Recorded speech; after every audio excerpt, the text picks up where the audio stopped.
Ladies and gentlemen, this is your captain speaking. Welcome on board our vessel to Mars. Boarding is completed as all systems are set, and we're sure that we don't take the coronavirus to outer space.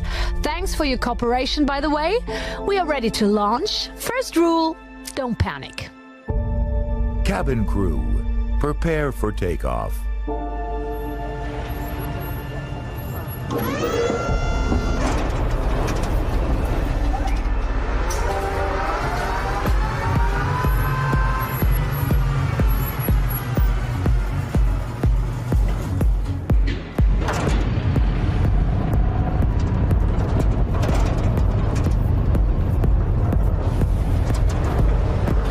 20 seconds till liftoff. T-minus 15 seconds. Good night, configure for flight. 10, 9, 8, 7, 6, 5, 4, 3, 2, 1, 0. Ignition.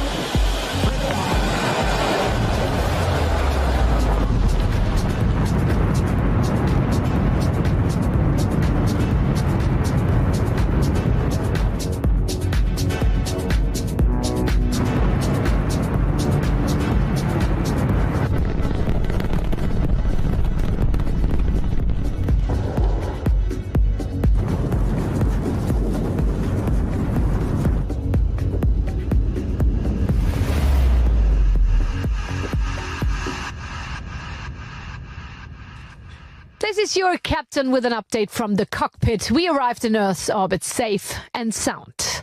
Let me please especially welcome one very special passenger, an extraordinary visionary, a multi-talented engineer, a super smart entrepreneur, and not at least the man who made this mission to Mars possible. Please give a very warm welcome to Mr. Elon Musk.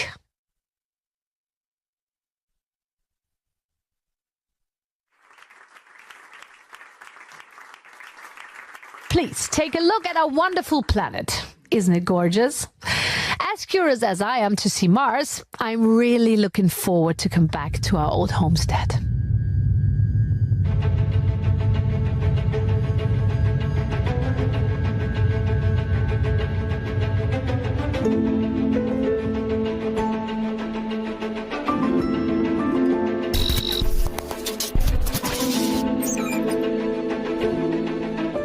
South Africa in the 70s. A boy from Pretoria facing childhood problems. He reads 10 hours a day. Star Wars and science fiction. But this one's got talent. For machines and for money. Game begin. At the age of 12, he programmed his first computer game on the good old Commodore. Young Elon sold Blastar for $500. Develop stuff, let it grow, sell it soon. This is how he made his fortune and his opportunity to go even further. This is the way. One sentence he never wanted to hear. You're in the army now. So he got himself a passport, moved to Canada, leaving the South African apartheid regime behind. He was 16 years old. After some time in Kingston, he left Canada, went to Pennsylvania, got his bachelor, and then moved south. Stanford University, Palo Alto, where all the Silicon dreams were about to come true. Elon was one of those who founded the legend of the Valley.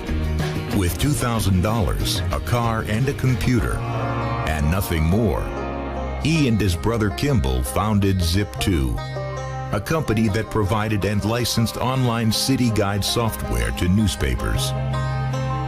4 years later, he sold it to Compaq for $307 million. Quite a story. But just the start. A typical story of those times. Develop and invest. Find allies. Merge. Disrupt. The rise of PayPal. his first vision of making things easier for people using the digitization. Elon Musk helped to change the financial industry forever. PayPal was sold for $1.5 billion to eBay. Elon held 11.7% of the shares. A big winner in the big game. Money that he uses to make the world a better place.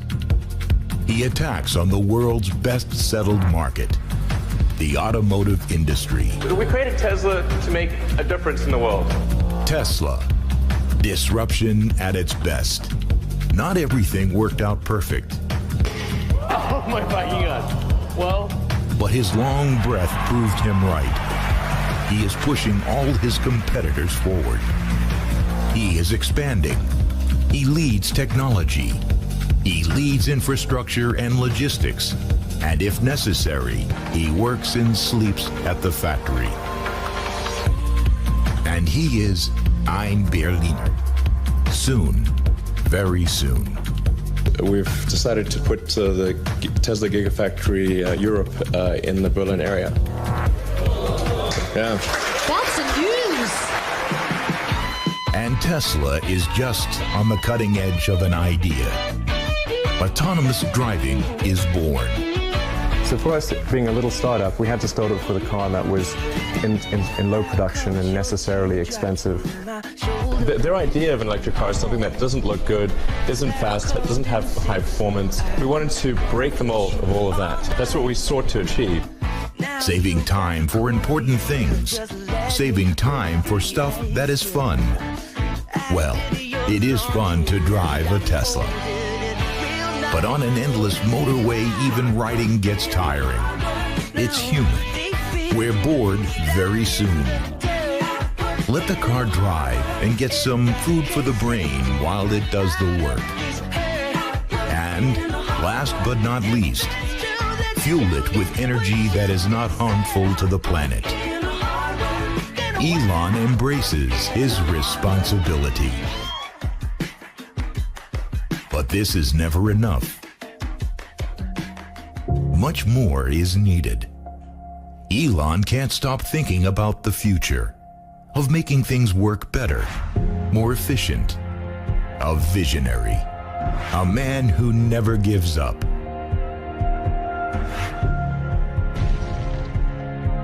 Although there would have been a few moments when giving up would have been a more than plausible option. He reaches out for the stars. The real ones. The stars shining bright at night in the sky. you see them both light up? He is a superstar. And still the kid who loves sci-fi. SpaceX is not only a business. It's not a hobby. It's a passion. Elon is CEO and its first spaceship designer. It is all rocket science, really. Many laughed at him. NASA with its billions. The Russians with their ruthless and dead serious ambitions. The whole goal of SpaceX was for space exploration technology, and that's helping make humanity a space-faring civilization. He transported Americans to the ISS. 3, 2, 1. Ignition.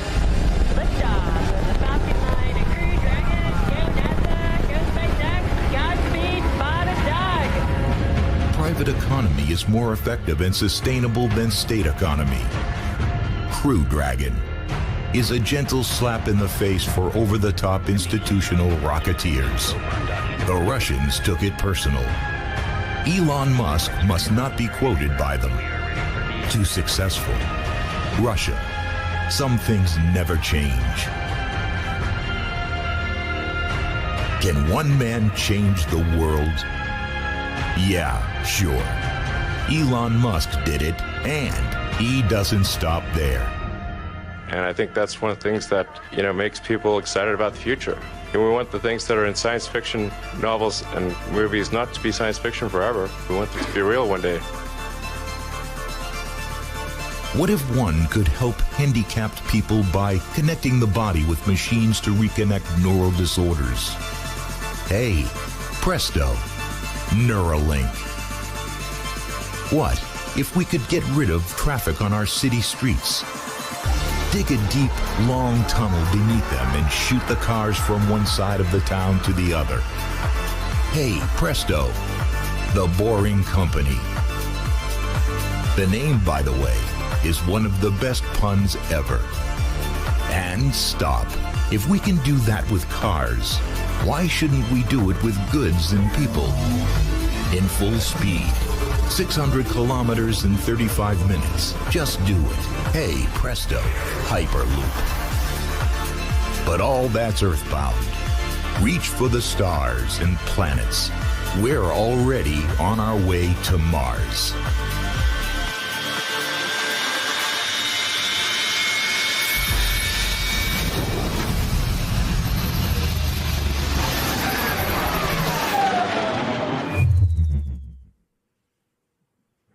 This is your captain speaking. Well, rather gasping. What a trip that was.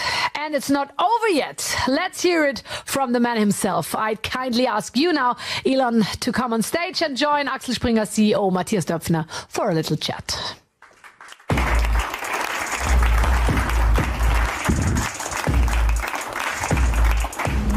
Well, that was fun. Yeah, I'm glad that you enjoyed it. Yeah, it's like a ride. I mean, I think you could charge money for this. This was great. I mean, yeah, this really makes a difference to have this two screens and the angle change. It's like, that felt great, like Disney ride.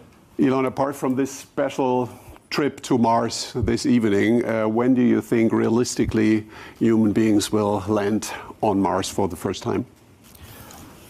I feel fairly confident about 6 years from now. So the Mars, Earth-Mars synchronization occurs roughly every 26 months. So we had one this year, the summer, and so that means in roughly like about 2 years there'll be another one, and then 2 years after that. So I'd say if you say 6 years from now, I think highly confident. If we get lucky, maybe 4 years, and then we want to try to send an uncrewed vehicle there in 2 years. When will your first trip to orbit will take place? I don't know, possibly in 2 or 3 years. I'm mostly concerned with developing the technology that can enable a lot of people to go to Mars and make life multiplanetary, have a base on the moon, a city on Mars, and I think it's important that we strive to have a self-sustaining city on Mars as soon as possible. I mean, I'm optimistic about the future on Earth, but it's important to have life insurance for life as a whole. Is it going to be a business, kind of tourism in orbit, or is it more a kind of plan B if things on Earth do not develop as well? It's not exactly a plan B. It's more that I think there's two aspects to this. One is that we want to have a future that is inspiring and exciting. And what are the things that you find inspiring and exciting about the future? And I think a future where we are a spacefaring civilization and out there among the stars, I think every kid gets excited about that. You don't even need to teach them. They just get it. It's like instinctive. And so it's very important for us to have reasons to be excited about life. Like when you wake up in the morning, it can't just be about problems. It's okay. I know everyone in this room deals with a lot of tough problems, but it's got to be more than that. So, I think a future where you can say, hey, even if it's not you, there's going to be people out there. We can have a base on the moon. We're going to have a city on Mars. Maybe go further, moons of Jupiter and everything. I think that's a very exciting future, and I think most people do. And you seriously want to be buried on Mars? Just not on impact. Yeah. I mean, if you're going to... Listen, we're all going to die someday. So if you're going to die someday, I'm like, okay, do you want to be buried on Mars or Earth? I'm like, Mars sounds cool. Born on Earth, die on Mars. That's, if you've got the choice. 2 years ago, I had a conversation with Jack Ma, and we spoke about Jeff Bezos' plans with regard to orbit, and he said, well, let's Jeff Bezos take care for the orbit, I take care for the Earth. You seem to take care for both? Yeah, basically Tesla is about trying to make sure things are good for the future on Earth, and then SpaceX is about a good future beyond Earth, basically. And so obviously we have to have sustainable energy, both consumption and production of energy. So like Tesla does solar panels and batteries. I think that's one of the key ways to have sustainable energy generation, and also the batteries are useful for wind power. So and then you need to consume it via, you consume the electricity, so electric vehicles. I think you look at these things like say, okay, if you look back from the future and say, what's the fundamental good of Tesla? I would say it's probably should be assessed as by how many years did Tesla accelerate the advent of sustainable energy? Like that's like I would measure the goodness of Tesla in that way.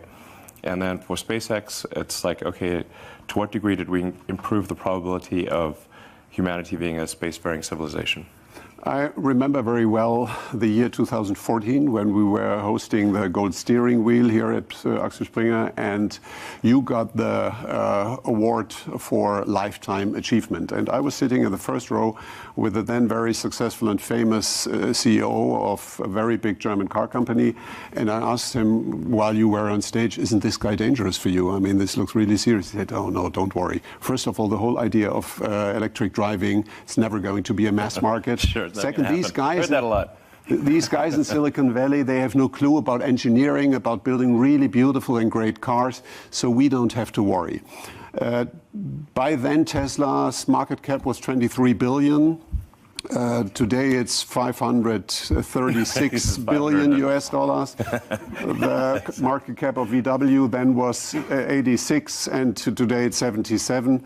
And you are with Tesla 2.5 times bigger than BMW, VW, and Daimler. I even said the stock is too high. I mean, what am I supposed to do? Have you ever considered to buy? The stock is too high a long time, like when it was like at $800 pre-split. And they don't listen to me, but I tell you, and the SEC complained again. I mean,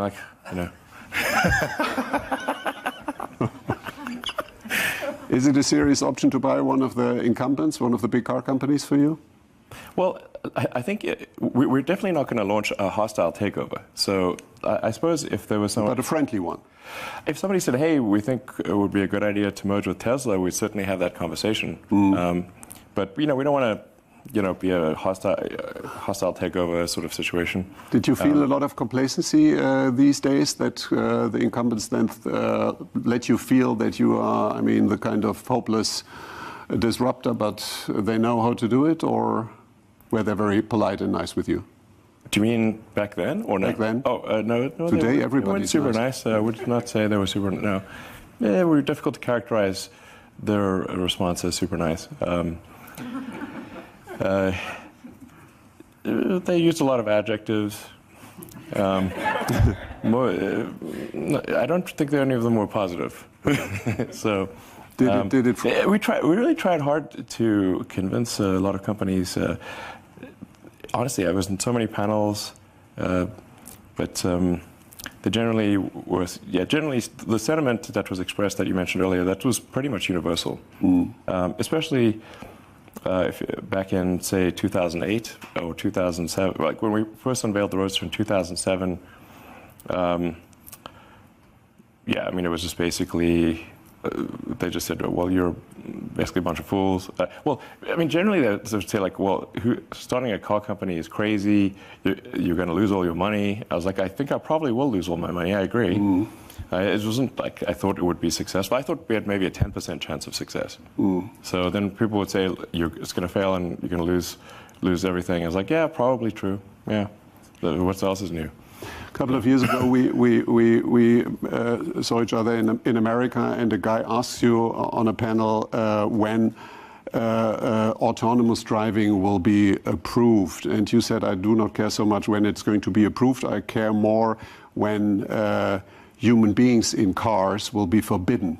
And then the guy said, well, that's really unrealistic. It's never going to happen in in cars people want to do something actively. And then you said, well, 100 years ago, nobody could imagine elevator without a lift boy. Today, nobody could imagine a lift with a lift boy. Yeah. So when is autonomous driving really going to happen, and when are you able to do it, and when is it going to be approved? Okay, just between us. Yeah, it's a very discreet circle here. Yeah. So, well, first of all, I'm not against people driving, to be clear. So I think people will drive cars basically as far into the future as I can imagine. It's just that it's going to be increasingly unusual to drive your own car.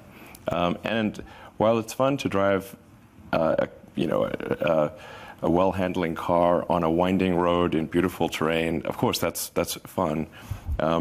But it's not fun to drive a car in terrible gridlock traffic. Like, going through extreme traffic, that's no fun driving a car. So I think people are unlikely to, most of the time, want to commute or with their and drive themselves. People are typically spending an hour and a half a day, maybe 2 hours on average driving, especially say in like California or something like that. It's very common. And some people will actually commute like 3 hours a day. Sometimes it's pretty crazy. So, I think if you say fast forward to like 10 years from now, I think 10 years from now, almost all cars will have full autonomy capability. All new cars produced. So there's about 2 billion cars and trucks in the existing fleet, and the new vehicle production is about 5% of the fleet size, so about 100 million.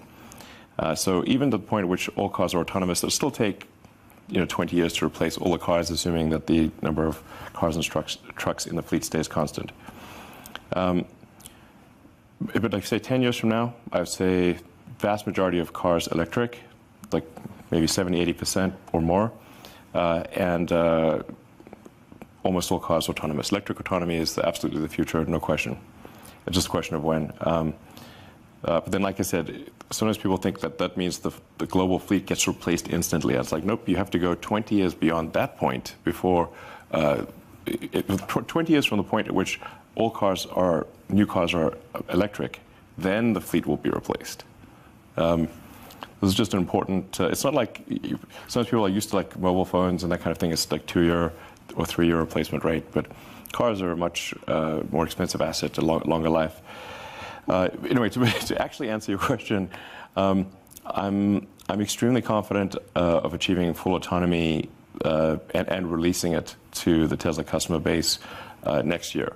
Now, there's a uncertain period of time for when regulatory approval will take. How long will it take?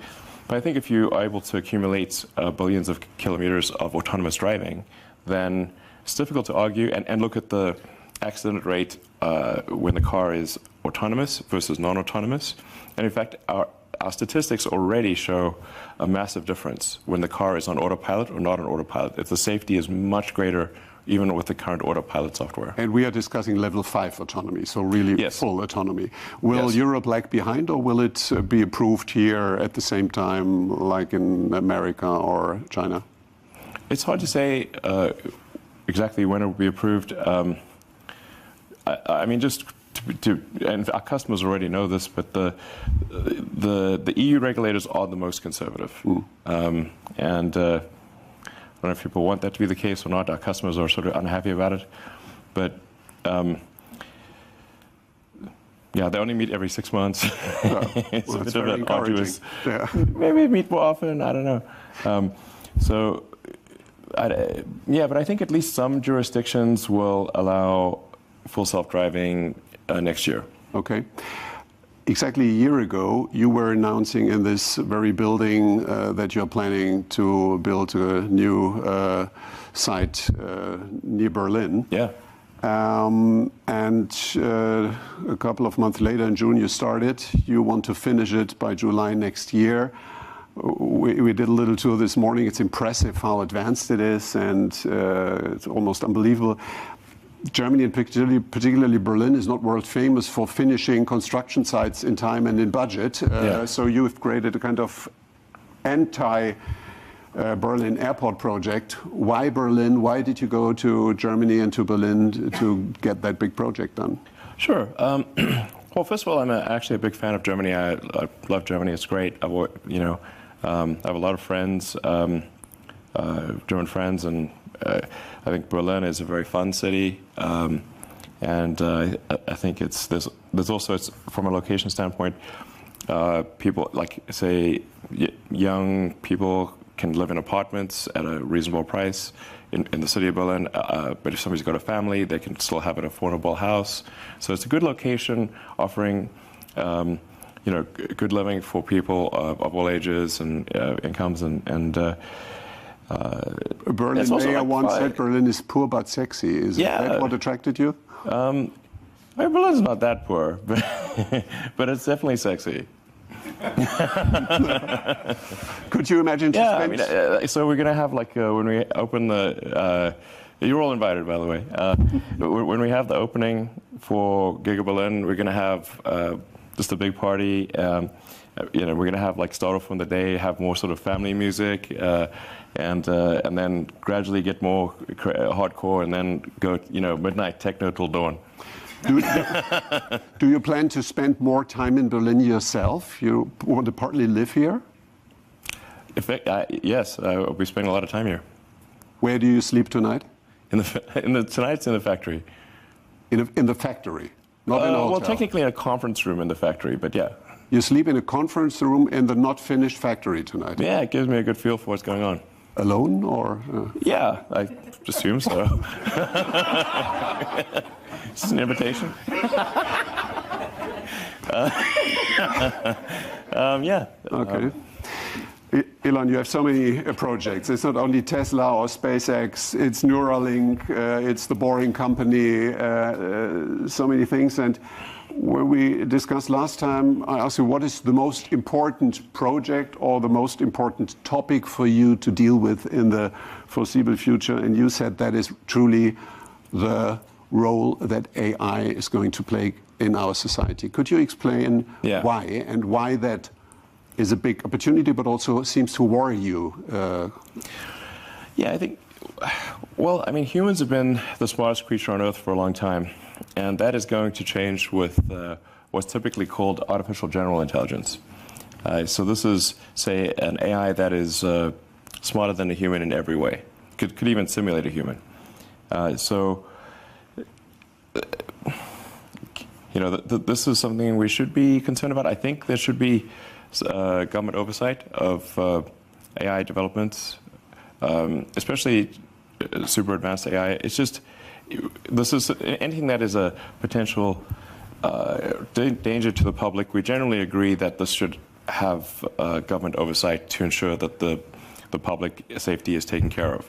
Because you fear that one day mankind could serve the machines and not the other way around? Honestly, when I see people on their phones, I think we're already serving the machine. Now. Yeah. Yeah, it's like everyone's answering the questions. Every time you do a search or add information, you're sort of building this, the digital group mind.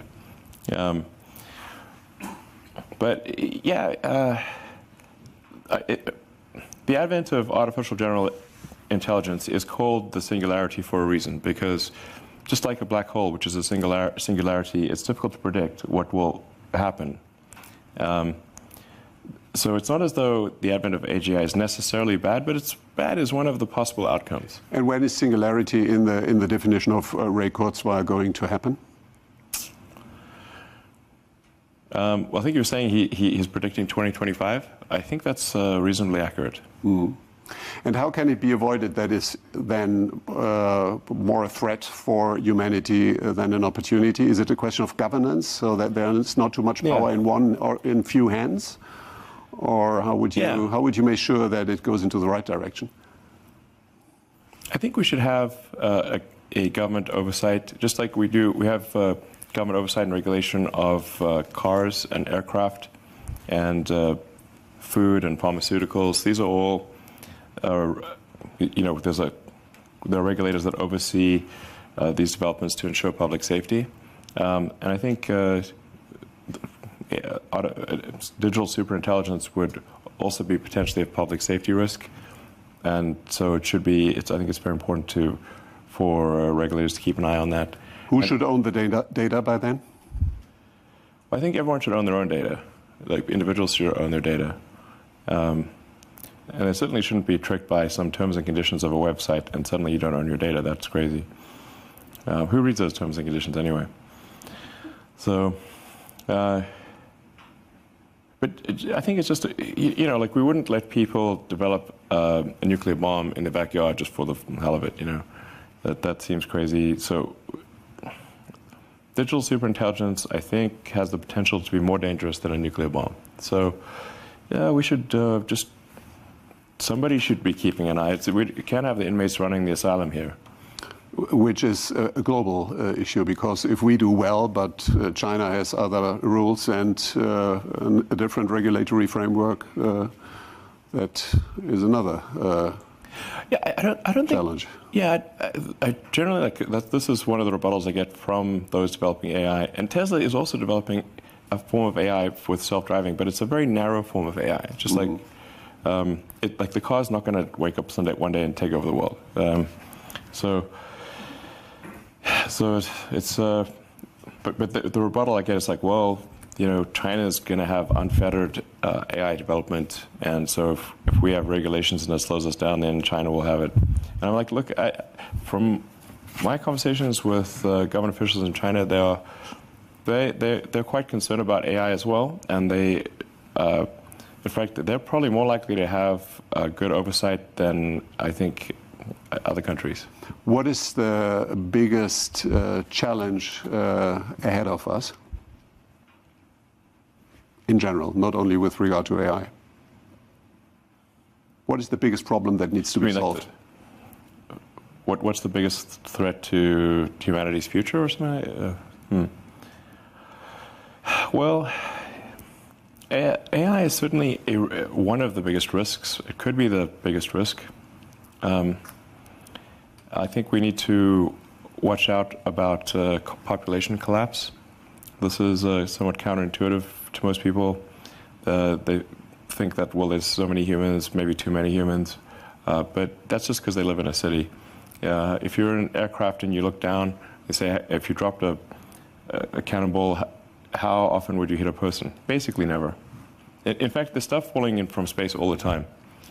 Natural meteorites, old rocket stages, all the time. But nobody worries about it because the actual, in fact, there's a good cool website called Wait But Why, and this guy Tim Urban, he actually just did the math, and all humans on Earth could fit in the city of New York on one floor. Don't even need the upper floors. So that's actually the cross section of humans as seen from Earth is extremely tiny, basically vanishingly small, almost nothing. So we need to watch out about population collapse. Low birth rates, I think, is a big risk. And it's also not exactly top secret. You can go look at the Wikipedia, birth rate. So, and this is actually this is definitely the civilization ends with a whimper, not a bang, because it would be a sad ending, where the average age becomes very high, and really the youth are effectively de facto enslaved to take care of the old people. This is not a good way to end. Do you have any new projects dealing with these topics that you've just addressed? Well, I'm trying to set a good example on the kid front. 6 kids. Yes. For now. How much time do you spend with them? I spend about as much time as they want to spend with me. So, would they? Yeah. I mean, they're not. Well, one's just a baby, and the others are 14 and 16, and teenagers don't usually want to hang out with their parents that much. We just had Thanksgiving weekend, so all the kids were over. So if they want to spend more time with me, I say like, I actually ask them, "Are you sure we don't want to hang out more?" And they're like, no. So I think it's probably the right amount then, since they don't want to hang out more. So I think we really should take this seriously. The population collapse, artificial intelligence, obviously sustainable energy is important. The faster we transition to sustainable energy, the less of a gamble we're taking with climate. And I think there's going to be a lot of breakthroughs on the medical front, particularly around synthetic mRNA. You can basically do anything with synthetic RNA, DNA. It's like a computer program. So, I think with enough, with effort, that's not too crazy. You could probably stop aging, reverse it if you want. You can basically do anything. You can turn someone into a freaking butterfly if you want with the right DNA sequence. So, caterpillars do it. So. But your project Neuralink is in a way empowering human intelligence versus artificial intelligence. That's the purpose of it. Is that correct? Yeah. So Neuralink, in the short to medium term, Neuralink is really just going to help cure brain injuries, and brain and spine injuries. So it's like if somebody is in fact, our first implanted devices in humans will be for quadriplegics, tetraplegics, allowing them to control a computer or a phone just using their mind. So, like you can imagine, like if Stephen Hawking could just talk at normal speed or even faster than normal speed. Looking back for the last thousands of years, what is the most important invention of mankind so far? The past 1,000 years? I guess it's millions. Oh, millions. Well, I think language, being able to talk and express concepts, and this is probably the biggest invention of humanity is language. It's an answer that we like very much in the publishing house. Absolutely. Writing is exactly just writing really made a big difference. That guy Gutenberg, he really knew what he was doing. You have one thing in common with Nikola Tesla, that's a photographic memory. Is that only a gift or sometimes a burden because you memorize too much?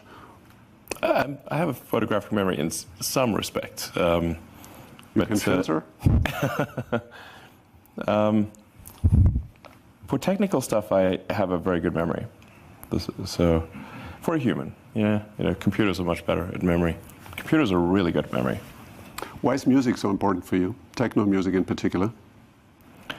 Well, it's pretty fun. I think it's, you want to, feel maximum human, And so I think when people have sort of rave and good music, it can be like, hey, maximum human, You want to really feel, it's like, boom, where it really gets you to feel, And I think that, having fun with friends and, just crazy dancing is fun. Perhaps your love for techno music is the secret reason why you are building big projects in Berlin. Honestly, it's a significant factor. Okay, Elon, last question. You celebrated your 30th birthday with a masked ball in Venice. 40th birthday, I was told you had a fight with a samurai sword fighter. What is your plan for your 50th birthday next year? Here. So my 40th birthday was in Venice. It was technically a post-apocalyptic masked ball. Because after the apocalypse, how much clothing do you really have? It's probably going to be a little ragged, a little burnt. No plans for the 50th? Yeah, 50th. The half-century party. I'll have to think of something. Usually go with some kind of crazy theme. The party where I ended up wrestling with the world champion sumo wrestler, which by the way also caused me to burst a disc in my neck. So, 5 minutes of glory for 5 years of pain. That really hurt. So that party was Victorian Japanese steampunk. So that was cool. I have to think of something for the half-century party. You have a little time to think. I mean, hey, being on Earth for a half-century, that's like, hey, I'm still alive. Wow, cool. Okay, Elon, one very last question. When I asked you what is the meaning of life during a dinner, 42. You said after a while, well, probably this wonderful French cheese. Could you please explain? Well, I was just saying that you want to take a moment to appreciate things in life and the sensations. Food's incredible, and there's just so many good things that you can experience. Some of them cost nothing, really. Have a walk in nature or just a nice meal, and it's like, wow, that's pretty great, And we should take a moment to appreciate these little things, the big things, the things that move your heart. I think that's probably the meaning of life, as close a definition as I can think. Thank you very much, Elon. All right.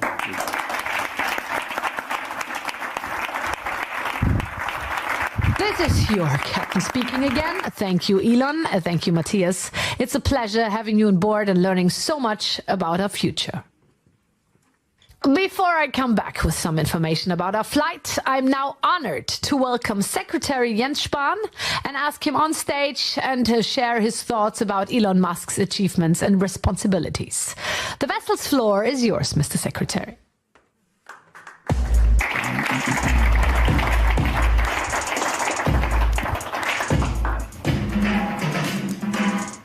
So, a wonderful evening to all of you. An evening between the struggles on Earth and the vision towards Mars.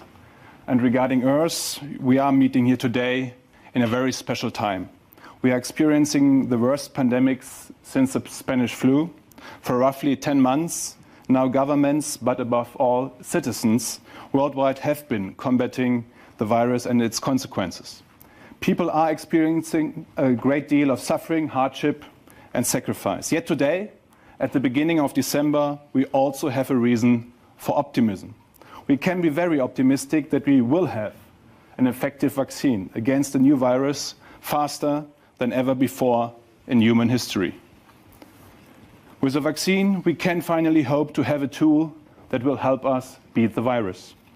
It is true that some people have misgivings about vaccination to the point of rejecting it at all costs. This is an attitude I find very difficult to understand. It was only vaccination that first made it possible for humankind to liberate itself from many of the fatal diseases that had plagued our ancestors for centuries. Plagues that had led to fear and superstition and were an obstacle to progress. Vaccination is progress. And today, that word, progress, is for many synonymous with one name, that of Elon Musk. Mr. Musk, I'm pleased to have the honor of paying tribute to you in these very special times. You are, without doubt, a visionary. The name Musk stands for ideas that were often far ahead of their time. Paying online with PayPal, electromobility and sustainable energy with Tesla. And not seldom does the name Musk also represent ideas that, at first glance, might seem a little crazy. The Hyperloop project is one of those, the vision that persons and goods can be accelerated in the double tube to speeds of up to 1,200 kilometers per hour. This also includes connecting the human brain to a computer, the subject of Neuralinks just discussed, Neuralinks research since 2016. And of course, private space travel with SpaceX is also an integral part of the mission. Thanks to Elon Musk, seemingly crazy ideas become reality. Elon Musk has realized the most powerful thing we as human beings possess is our ideas. Tesla's ability to rise to become the world's most valuable car manufacturer was not primarily the result of its sales figures. Tesla's worth is a reflection of an idea, a vision, an idea that allows many people to have faith in progress, in a better future. It is supported, of course, by business expertise. Elon Musk is building his newest gigafactory in Brandenburg on Mark land. Many Germans associate Brandenburg with the poet Theodor Fontane, who once walked the sands of the Mark. Fontane wrote, "Between arrogance and humility lies a third trait that is part of life and that, simply put, is courage." Should you not yet know Fontane, by the way, for your Douglas Adams non-digital bookshelf, I hope there is one Fontane. Should you not yet know him, Mr. Musk, I think that fits you quite well, because courage you most certainly have. At the same time, your choice of Germany as the location for your factory is hardly only a question of courage, but just as much the result of keen calculation. Germany is a country of automobile pioneers. Karl and Bertha Benz, Rudolf Diesel, Gottlieb Daimler, Ferdinand Porsche. The list of achievements by Germans or made in Germany is long. Mr. Musk, you know that Germany still possesses great innovative strengths today, many well-trained, creative people, and a solid infrastructure. Great conditions for courageous entrepreneurship, for tomorrow's innovators and pioneers. In the meantime, you probably also recognize the word Bürokratie in German. Indeed, constructing a factory from scratch in only a few months, that is a new experience even for our country, or at least an experience we seem to have forgotten. We need a bit more of the Musk courage on our side to reduce bureaucratic obstacles and thereby promote innovation. Because also it is true that innovation needs a reliable framework. It also needs freedom to flourish. In the 70 years since the creation of the Federal Republic of Germany, we have often succeeded in striking this balance. Germany is an economically strong country, cosmopolitan and free, an anchor of stability and amity in Europe. It is something we can be proud of. Today, however, at the start of the 20s of the 21st century, there are a number of questions we also ask ourselves. What do we want the 20s to look like? How can we find the right answers in complicated times? What legacy do we want to leave to our children? How can we maintain the German success model, sustain and expand our prosperity as well as the freedom and security associated with it in times where it is under threats from many sides? So we need a strong state that encourages economic activity, because German firms suffer some clear disadvantages when competing with monopolies from the US and with a state economy like China's. In return, our state should invest massively in education, infrastructure and research, and should launch support programs not for individual companies, but for entire branches of the economy. In the 20s, we want to remain export champion, a master of innovation, push forward digitalization, promote research and strengthen entrepreneurial culture. Only progress will ensure that the next generation will have it even better. It's all about making space for ideas to flourish. From all that we've heard, Elon Musk knows this and tries to implement it in his businesses. Being a visionary does not necessarily mean always being right, nor does it mean being free of contradiction. It was only recently that Elon Musk and I got to meet each other personally. And we're also able to talk about the pandemic situation. Tesla is, through the subsidiary Grohmann Automation, a partner of the German-Dutch biotech company CureVac, which is doing research on a coronavirus vaccine. CureVac is using RNA bioreactors developed by Elon Musk companies. I'm very pleased to see this commitment. However, I have read that Elon Musk himself does not intend to get vaccinated. Well, I got COVID, so. Oh, like me, but still. I also know that Elon Musk takes a critical view of many of the measures that we as governments are taking to control the pandemic and to protect our citizens. One of his statements struck me especially, that anyone who is at risk should be in quarantine until the storm passes. In connection with the observation you just made again tonight that everyone has to die sometime. Yeah. Yes, health protection does not take precedence over all else. In the pandemic, it is always about balance.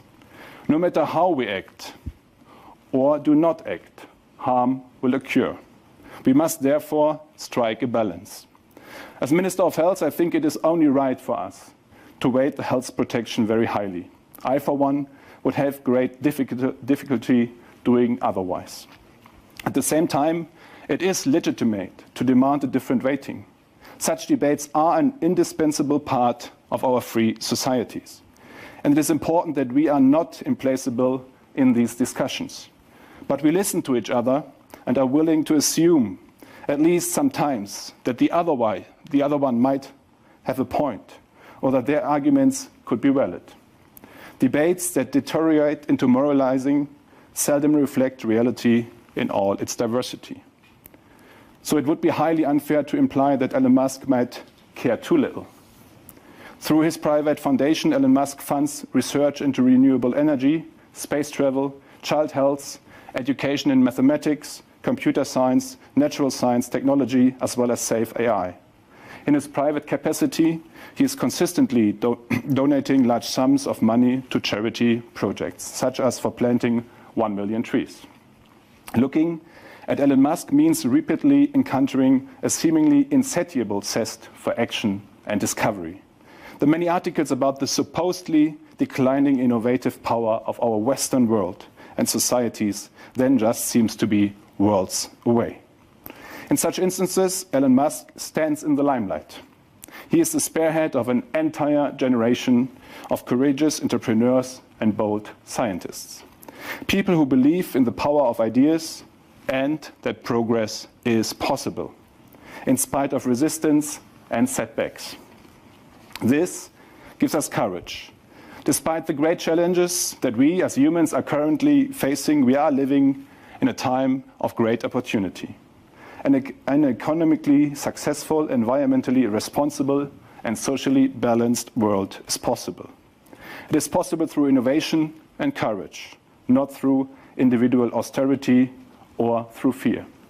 Experiences and encounters with innovative and creative people, such as Elon Musk, reconfirm my basic optimism time after time. We do have the power to shape our future.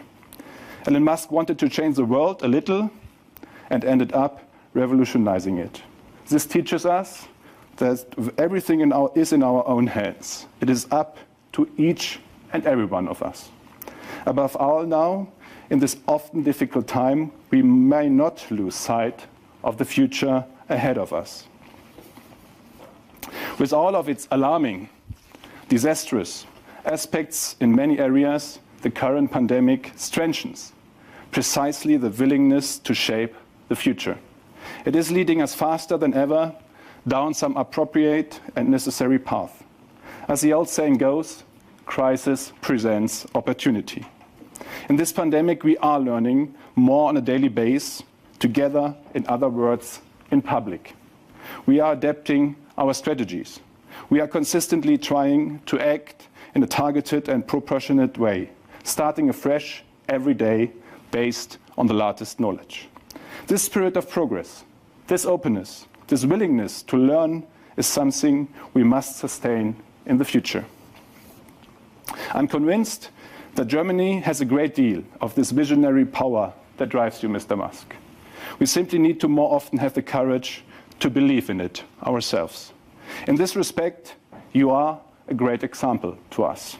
Congratulations on the 2020 Axel Springer Award. I wish you the greatest possible success for the future, and even more, stay healthy. All the best. Since we both said it, obviously, we can get closer. All the best. Thank you, Mr. Spahn. This is again your captain speaking. Some information about the flight. Outside temperature is about 1600 Kelvin, so I kindly ask you not to open the windows as we leave hyperspace.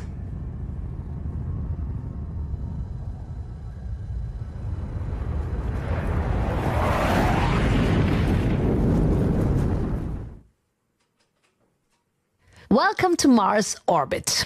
We will reach our final destination, Mars surface, in the scheduled time. The temperature will be between 0 degrees Celsius and minus 100 degrees Celsius. So, first rule, don't panic.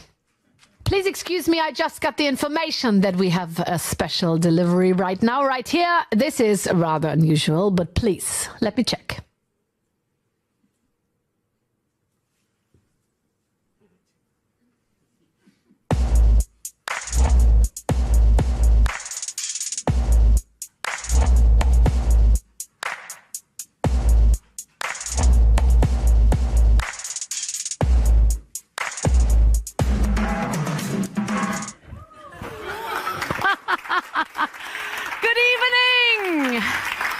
Elon. Good evening, everybody. I'm your captain tonight. Would you please hold my helmet? Thank you very much. Wow, it feels so comfortable. I never felt that comfortable before. Thank you. It's your original SpaceX overall, and I will wear it many times from now on because I never felt so free. I can breathe, I have oxygen in my head, and I've experienced that before standing on the stage. It's a bit vattiert, you know, it does make me slim, but it's okay. It's okay for me tonight. I'm really happy to be here, and I'm really thankful to meet you because I'm also thankful for your work and achievement for different reasons, because as you might remember, we've seen it in the movie, I held the microphone. I was the one, it was my hand holding the microphone when you announced that you're gonna build Tesla here in Berlin-Brandenburg. And so, thanks to you, I made it in every German news show. And not me, but parts of me made it into every German news show, which made me really famous. My hands are now one of the most famous hands we have in Germany. And my hands are holding your present now. It's a present. We were thinking about what can we give you as a present? It's really difficult, you know, it's really difficult. We were thinking about a spa weekend in Brandenburg. Not so good. A helicopter flight over Berlin. A fancy set of steak knives. You might have it already. So we were thinking about what could be nice for you. And can you guess what's inside? Come on stage. I tell you, come on. No, it's no cake and it's no book. Come on stage. As we heard, you are a visionary and you are a businessman, but you are also, you don't not only like to listen to music, but you also do music. You compose. Yeah, it's a record. Okay. You compose music. Great. There is one famous song, it didn't make it to the charts, but it's really famous. It really ranked on SoundCloud. That's a joke, but... The name of the song is Don't Doubt Your Vibe. Yes. You recognize it? Yeah, don't doubt your vibe. Be because it's true. Be because it's you. Oh, that's good. Yeah. I mean, it has so many possibilities to really go right through the ceiling. Yeah. Yeah. I mean, if you do enough auto-tune, it works. Yeah. We will. When did you write it? When did you compose it? Well, actually, I just woke up one morning and I was singing the lyrics. They're not very complicated. And my girlfriend Grimes recorded it on her phone. Yeah. And she said, "This is great. We should make a song out of this." Yeah. And so then we called our friend Mike, who is a great producer, and we went to the studio, to the Muppet studio, Jim Henson studio. Yeah. And we made the song. Yeah. And then I created a fake record label called Emoji Records. Emoji. Within a minute, yeah. Like emo gangsta, something like that. And on SoundCloud, and then I uploaded it to SoundCloud, and that's how it went. Perfect. Yeah. On which occasion should it be played? I guess if you're doubting your vibe. Yeah. You know, or anytime. Did you ever doubt your vibe? Yeah. Really? When was it? Yeah. December 2nd, I don't know, 92. Can we expect more? Can we expect more? It's very promising, I mean. Well, I do think that it would be kind of fun to do a cover of Barbie Girl by Aqua. You know that song? Barbie girl? Barbie girl, yeah. Viagra? I'm a Barbie girl in a Barbie world. All the plastic. It's fantastic. You know it. Break my heart. It breaks me everywhere. Yes. Imagination. It's Okay, my imagination. so you know the lyrics. Yeah, I know the lyrics. Did you write it? No. Okay. But I think it would be fun to do a cover of Barbie Girl, but Cyber Girl. I'm a cyber girl. Yeah, in a cyber world. Perfect. Yeah. Okay. Fine. You have to invent a new It's fantastic. melody. In the future, there's no plastic, you know, that kind of thing. Yeah, I doubt that. I doubt that. So, but now, hold on to your seat. We have the honor to have one of the most famous DJs in the world. Cool. He's here, and he remixed your song. Great. And we have him here. Sven Feth is here tonight. All right. Sven, would you come up on stage? Hello. He did this original. It's inside here, Sven. Yes. How was it to work with the material? How was the material? How did you? We'll get you the stems. I We'll would get you the never doubt stems. my wife, so I had a good feeling with the title, and I made out the best with a friend of mine, and I hope you like it. But it's not just about that. It's the whole box. Yeah. What is quite interesting. Please. Who designed it? Please, Who designed it? My son. My son draw the cover, and his name is Tiga, and he's 10 years old. He is, by the way, a big fan of your work. Well, it's an absolute original. When would you play it? On your DJ set? Would you play it rather at the beginning, or is it more Rausschmeißer? So we have... Where would it be? We have unique printed vinyls, and I choose... Do you have turntables in your conference room on the construction site? So I choose essential techno tracks from the last 30 years. Great. Kraftwerk. Thank you. Wow, this is cool. Kraftwerk is included, and friends of mine like Kraftwerk, they're number one. Roman Flügel, Mars. Kraftwerk is great. Moby, Super old school, sure. Moby, and outside music. So is that this is present? unique. And that's great. Wow. Only one. Very thoughtful. Thank you. For you, and enjoy. I hope you have a turntable, and I do. There is a QR code inside. Okay. Thank you very much, Sven Feth. All right. Thank you. Thank you. Thank you. So we hope to make you happy tonight. All right. It's a pleasure having you. Yeah, it's really. Thank you for doing this. This is really fun and wow, great production value. This is. I feel like I'm on like a cool Disney ride or something. But I do want to just say to acknowledge the great people at Tesla and SpaceX, Neuralink, Boring Company. Really, I accept this award on your behalf for all the great things that you've done. So. Super appreciated, but I really want to acknowledge very strongly the people at the companies who made it happen. Thank you very much. Thank you. Elon Musk, Axel Springer Awardee 2020. You can sit down now, of course, because, ladies and gentlemen, we're about to land. Please fasten your seatbelts again. Bitte sehr.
We just landed after this, exhausting and exciting and surprising and wonderful journey. Looks great, doesn't it? Yes.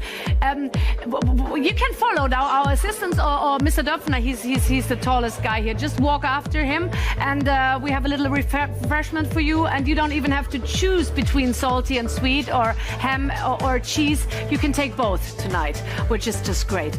Just have a nice evening and enjoy. Good night. Thank you, Elon.